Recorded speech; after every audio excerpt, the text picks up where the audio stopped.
This is Paul Braren from tinkertry.com, just sending out a quick thank you video to Supermicro and to Wiredzone. Why? They loaned me these two SuperServers on the right here, 5028D-TN4T. And it let me do a whole lot of fun tests. Informative learning experiments as well, like a cluster with VSAN, for instance, or messing around with power performance profiles, and a little bit of, well, informal speed testing. So here's a VSAN, for instance. These SSDs were shipped through a partnership between Wiredzone, where you can buy the SuperServer bundle, and through the kind folks at Supermicro who partnered to get me all this gear, including these Intel SSDs that I pretended were HDDs, and then these M.2s I actually got on my own. Those were also impressive performers right here. We can look at the speeds I got off the M.2. So the lab testing went quite well, and the VSAN testing was, for me, kind of the most fun part, to see all the parts come together. Even though under health, it's going to give me a little bit of a warning saying, hey, you're not on the VSAN compatibility list. Why would that be? Well, this is a OEM product. The Samsung SM951 wasn't really meant to be out there for end user purchase, but I did find mine on Amazon. Probably more appealing will be something like this. Now that's really meant to be consumery too, so I don't know if that'll ever make it to the hardware compatibility list. More likely would be something like the Samsung, nope, actually those are the two Samsungs I just covered. Let's also talk about the Intel NVMe that's in there. This is what it looks like, fits right in the SuperServer. What's special here is that, well, you can probably get a higher capacity because you're not limited to what can only fit on a tiny M.2 slot, but also some pretty good speeds. But it does take up the one PCI port the server has. So looking ahead, the future's bright. This little server can do an awful lot. We've got 4 drive bays around the front. Right here, hot swap bays. We've got a drive bay on the top and the side for 2 more SSDs, that's 6. Then you got M.2 in the motherboard, and then you have NVMe on the PCI slot. Both are PCI devices, not SATA, so they are devices number 7 and 8. So let me just point out that the storage config, or everything I just said, is described here in the Q&A section, including pictures of how the storage is laid out and how things are recognized. All right, so again, thank you to Supermicro and to Wiredzone for partnering up with me to loan me some gear so I could have one heck of a month over at tinkertry.com. Hopefully you found this short video helpful, and thank you for watching and for visiting tinkertry.com. Oh, I can't resist. If you're a hardware person, you want to look under the covers a little more. I showed you VSAN, but what if you actually want to look at the hosts? For instance, this machine in the middle that's stuffed full of drives. If we look at its storage, yeah, that's what I mean by stuffed full of drives. This one I've just ejected, but yeah, there's 8 drives in there, and a 9th or 10th if you want to talk about iSCSI and USB. So very impressive what you can jam in this small server, and it runs very cool. I'll also point out there's some cool new features in ESXi 6.0 Update 1, like erase partitions that let you nuke whatever's on an SSD without having to take it out or boot it to Windows and whatnot most of the time. All right, and the Intel IPMI interface lets Supermicro and OEM do cool things like IKVM or console redirection. So here we've got these 3 SuperServers. They have their own out-of-band port for management. And what you'll see here is Java applets launched that show whatever's running on that SuperServer. And cool stuff like the ability to mount an ISO file like this Veeam Recovery Windows CD that let me nuke a partition that wouldn't die or go away over on vSphere. So there's a nice synergy here where this server works very well out of the box with ESXi. Let me continue on that theme. You'll see we're running at 2.2 gigahertz. It can go to 2.4 in kind of a turbo boost mode. So yeah, there's our hardware. Now let's dive in a little further and look at hardware status. I didn't have to do anything. There was no SIM or VIB or anything to install, just ESXi 6, and later just worked, and worked well. So we can really dive in and see all the hardware I have. I also tried doing 4 DIMMs in one and easily went to 128 gig of RAM. That was not an issue. Here's all my PCI devices. Let's collapse that section. It's a bit overwhelming. Fan. You even get the RPM speeds. Voltage. I'll point out the DIMMs. For some folks, it might be the BIOS level. I'm not sure. Right here, you'll probably want to go to this latest BIOS. We get a low voltage warning, and I actually had that, but I don't have that anymore. So if it's anything under 1.20, this green checkbox used to be a warning, which was just kind of annoying in the UI. But that problem seems to be behind me on all 3 of these servers. How about temperature? The side doors are off, or the cover is off. That's usually a very bad idea to do that to a server, but I found these things run so cool, it has not been an issue at all. Okay, there's nothing to open up in temperature. How about software components? There's a lot to open up there. I did have to install a VIB for M.2. It's an AHCI VIB that you need to get, and I explained that in the article. And then for NVMe, I did also have to install a VIB. And I have a detailed article there on exactly what you need to do to get good performance out of your 750 that you invest in. An extra special thanks to Trond. Who is Trond? Let me show you the site. He actually loaned me the Intel 750. So if you're wondering how I got Intel 750 under my server's lid, well, that's how. It's Trond from Brazil. So this is Trond, and if you have a look at the agenda for his session coming up early next year, you will see me. 2 companies and a special individual who does his own set of benchmarks. So stay tuned for more articles from Trond soon, going over some of the cool stuff he did and what he might find himself doing consulting using this little cube that he can carry around easily site to sites for proof of concepts and such. Never mind teaching himself or playing around with 2 750s and really fast VSANs and so forth.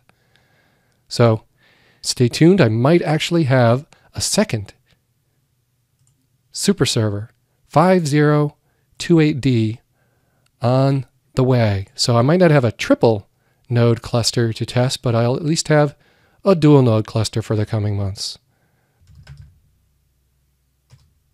I did not mention this.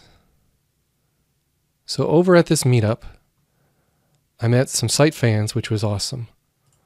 But I also ended up coming home with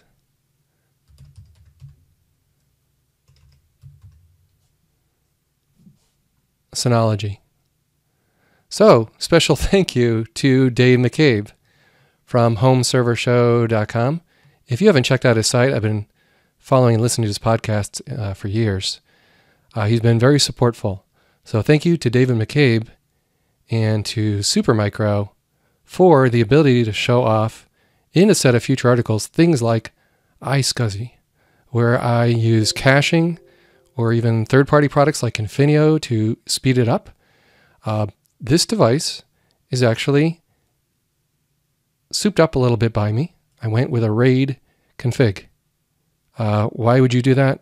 Well, because that's just me. A RAID 0, no less. So that means I went with a risky striped array. And I also discovered a few things along the way. So taking 2 3 terabyte drives, RAID 0ing them, calling them block level iSCSI, you get decent or the best performance you can out of this box. I want to make sure that's true before I go publishing something about that. And a little tip, I needed to turn this checkbox on to allow 3 ESXi hosts to all share the same iSCSI target. So what I'm talking about here is this data store, iSCSI, is seen by all 3 hosts. And that's cool because it lets you do things like vMotion really fast. What am I talking about? Well, let's say you have a VM like this one, and it's running on iSCSI. And you want to move it from one host to another. Right now it's on host number 2. I'm going to move it to host number 1, which is actually the server I own and is staying in my home. So I just point to where I want to put it. And I say change compute resource only. So what does that mean? That means the Intel CPU that it's on is what's being changed here, nothing else. And to make it a little more fun, let me go ahead and do a ping. Okay, for benchmark testing, you want to turn off networking so that Windows updates and junk don't kick off in the middle of your benchmark. All right, so now let's kick off and finish moving it. My target compute resource is ESXi host 1. I'll leave the networking alone. High priority now. Let's do it. Click finish. And I'll tab my way back. Now there's no more secondhand in Windows 10, so it's kind of hard to show a secondhand in a clock, but I think ping's going to do a decent job of showing that.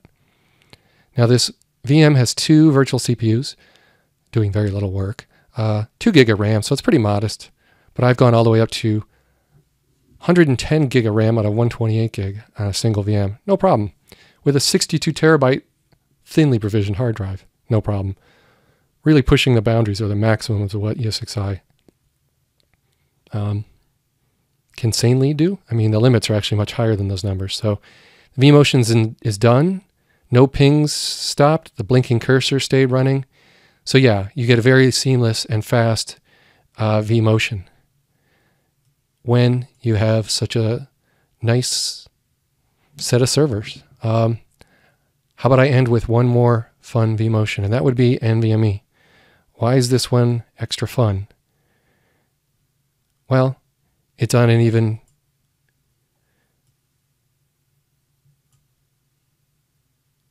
a local data store. And what if we just want to move it from one solid state device to another? So I'm going to go ahead and kick off a migration. And this time we're going to say, how about we change storage only? So while a VM is running, you can change what data store it is running on while the VM is booted without any impact. I'm going to move it over to this run core SSD, which is also my own device that's not going back today. So we have another VM doing its thing. This is the NVMe one. Okay, I could probably reduce confusion if I close some windows. Sorry about that. That's VSAN. It's really NVMe that I wanted. The last one I pick, of course. It's going to fail because the network is detached.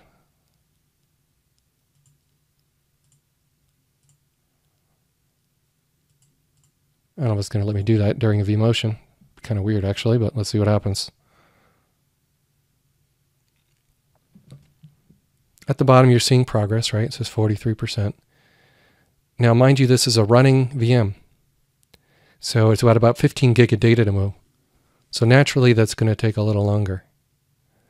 Now, the most fun of all the vMotions I've done are, well, not really vMotion at all, a clone operation on the NVMe to the NVMe, or on the M.2 to the M.2, which is now in a VSAN.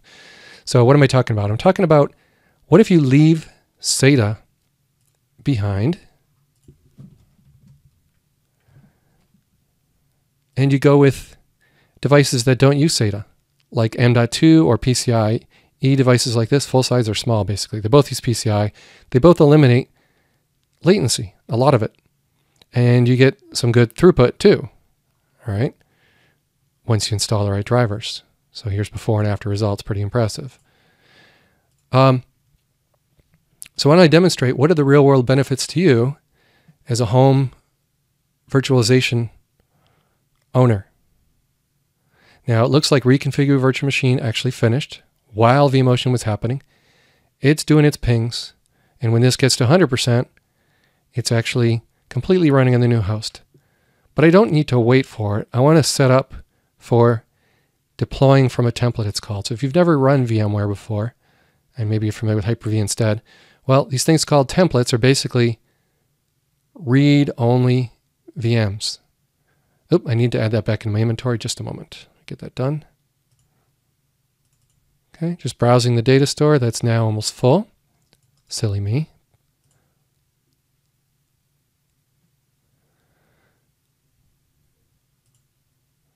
And basically you just find a VMX file and you add it back again. So if you poke around a data store like a hard drive that you've popped out of another ESXi host, it's that easy to get the virtual machine to show up again.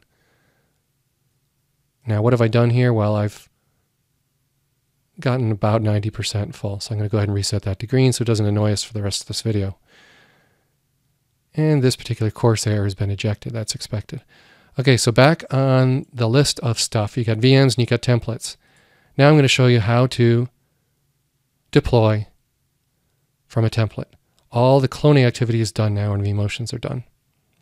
Oh yeah, forgot to look here. Did any pings get lost on the NVMe clone we just did from one data store to another on that same host? No, no pings were lost.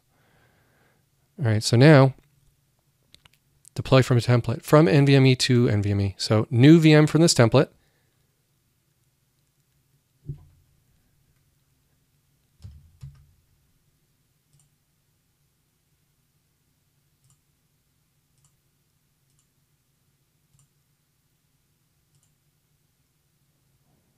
It warned me it has to be on this server because that, let's see, okay, to the NVMe and power it on when done. So here we are with about 8 gig of data to basically clone. If we open up the hard drive section, we'll see where it lives, right?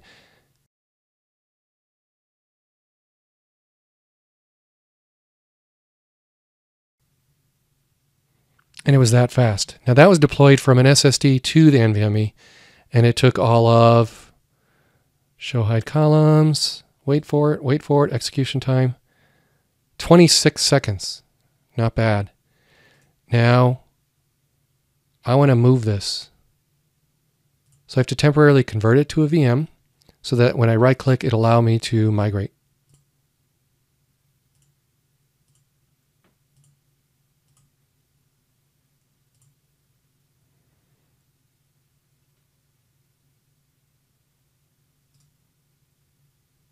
Okay, now I can migrate this template. I've named it template very clearly, so whether it's a VM or a template, which is basically a read-only VM, it's very clear to me on the file system what it was. It's intended to be my, golden master. So I'm going to change the storage only, so it shouldn't ask me as many questions like, I just want to move to NVMe, please. Let's go back and just take a breath for a moment and read it. Free, 305 gig. We got plenty of room for what I'm about to do. Moving a 32 gig thickly provisioned C drive. When doing speed testing, you don't generally do thin provisioned, although with SSDs it doesn't tend to matter at all. What I'm talking about here is 32 gig is the default size the happy little wizard gives you when you go and configure and right-click, right-click on a host and say new VM and just go through the wizard for Windows 10. These are kind of the defaults it gives you. 2 gig of RAM, 2 CPUs, 32 gig of disk.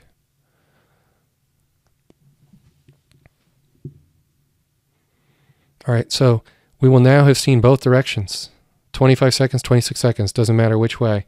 To or from, it takes about the same amount of time. Okay, let me now take that template or convert it back to a template.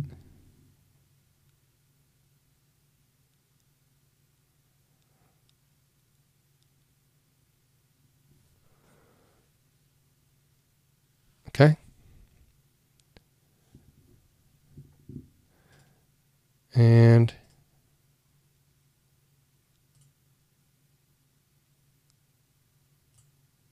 Let's see.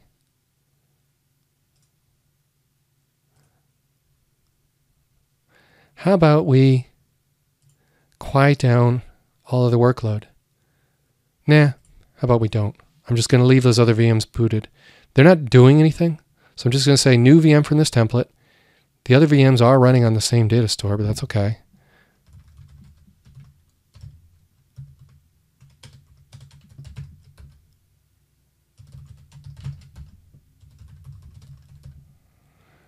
Let's see how long this takes. It's basically taking a read-only set of files. I think it's about 8 gig in size for Windows 10 to live on a VM data store. But because I've thick provision with 32 gig, it actually has to, clone that amount of data.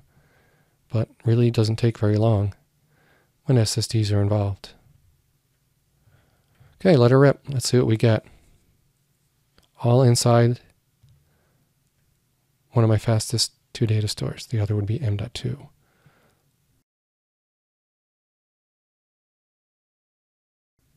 "16 seconds. So for folks that are impatient and really like to get to working on their home lab quickly and easily, that's the point. Having a home lab where you can leave it efficiently running 24/7 and have it have rather astounding speed tends to encourage you to tinker or play or learn a wealth of software and hardware. When you can spin up a VM that quickly, it's extremely appealing. The VM can be moved around, server to server, can be backed up, and so forth. The Kivo VM and the like. I've experienced some amazing speeds here, and whether or not other VMs are running or not, since they're not hitting the data store, that benchmark is still probably going to run fine. Now, what if I,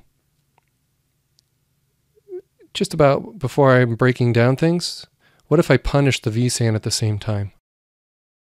So 2 different devices now are on the same ESXi host number 2, the middle server. That's the one that's stuffed full of drives. It's got a VSAN, which is 3 of these Intel SSDs, pretending to be HDDs, and then 3 M.2 devices on the motherboard, those tiny little chips that lay down flat on the motherboard. And they're both abusing the ESXi host at the same time. That's what it looks like. So what does that do to performance of each? Do we end up with lesser numbers, or does it keep up just fine? Well, this is where we're really testing out the lanes of the PCI bus. The Intel Xeon processor is busy. If we were to look at monitoring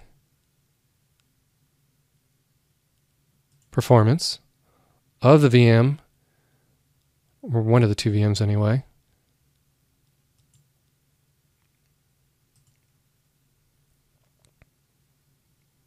we can see that right here, the disk rate is climbing way up. All right, let's say we want to look at the server, monitor,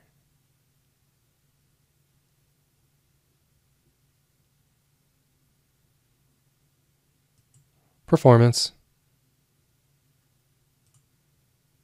real time. We can also see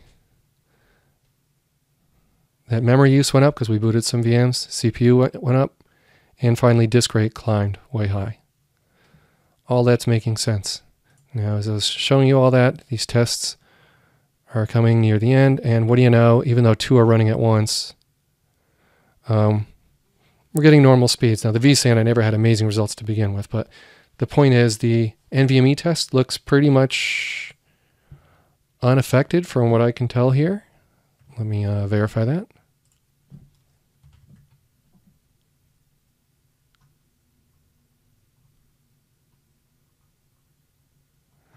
Let's see, I have a better picture up here.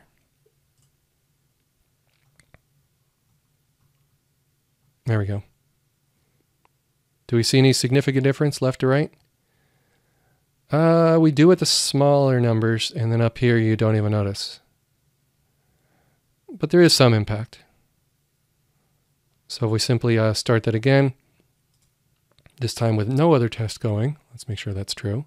Yep, that test is done. Let's see if things go a little faster on this one.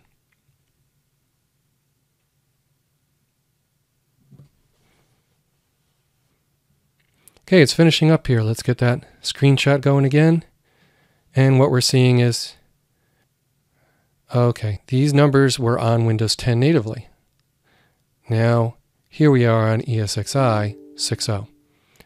So to be fair, to compare apples to apples here, this is the Intel NVMe driver here, and it looks like, yeah, we're getting the same performance.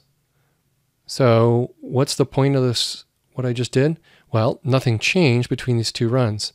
And that's pretty cool because I was also abusing the PCI interface to hit the VSAN at the same time in this first run on the left. And it didn't degrade from left to right. So that's yet another test that went well. So that's a wrap. Again, thank you to Trond over at Zen Blog, to Supermicro, and to Wiredzone for, again, loaning me this wonderful equipment. And thank you for visiting tinkertry.com for many exciting articles coming up. I have a whole lot of videos and testing I did this past week or so while I had everything actually working, including all this storage. Thank you for watching and for visiting tinkertry.com.